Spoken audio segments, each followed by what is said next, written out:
I have a new Fleischer Studios cartoon, and that's Mother Goose Land. This is utterly splendid. This is the 1933 cartoon starring Betty Boop, directed by Dave Fleischer and Seymour Kneitel.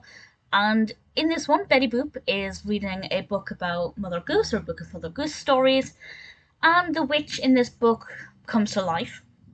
And I have to say, I love the design of the witch, the animation of the witch. Very stereotypical, kind of, spindly limbs, pointy nose, broomstick, and the witch takes Betty Boop away from her home on a broomstick. What happens to Betty Boop's house at that point? I thought was pretty peculiar. Also, Betty Boop has such weird feet. Her toes bend backwards. Very peculiar. I never thought I'd see Betty Boop's feet that close. But she takes her off to Mother Goose Land, which I have to say sounds like the most amazing place. And while there, Betty Boop meets all of these different nursery rhyme characters, and the song for this is utterly amazing. The music is by George Steiner. Unfortunately, I don't know who is singing the song. If anybody can tell me who is doing the vocals for this, please let me know. I haven't got that information, but I really thoroughly enjoyed the vocal performance because it's basically so many nursery rhymes combined, but with a slight twist. But it transitions from Humpty Dumpty to Sing a Song of Sixpence, Three Blind Mice, Little Miss Muffet.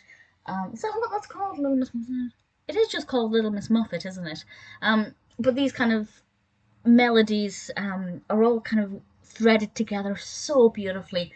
And Betty Boop is introduced to all these characters, and when she's introduced to them, we get to hear their songs, and it's just so fun. And it's basically everything I love about my childhood, i.e., the nursery rhymes, the fairy stories, in one with a beautiful song that encompasses everything. And Betty Boop has this fabulous time exploring all of these different characters, and it's utterly splendid. And I think it's pure childhood imagination, as you can imagine children, as I probably did myself, reading a book like this and then going to sleep and dreaming of these fabulous nursery rhyme characters. I truly adored this. I think Mother Goose Land is definitely one of the best animations I've ever seen. The level of detail is brilliant. There's a kind of aerial shot looking down on Mother Goose Land, not quite a bird's eye view, and we get to see all of these different characters, and it's so fun to just look at them and try and identify them. Some of them are very obvious, like Humpty Dumpty looks blatantly obvious. Some of them you need to look at a little bit more closely to identify, but from start to finish, I truly adored this. Mother Goose Land is definitely worth watching, whether you're a fan of animation or Betty Boop or Fleischer Studios in general. I thought it was absolutely fabulous.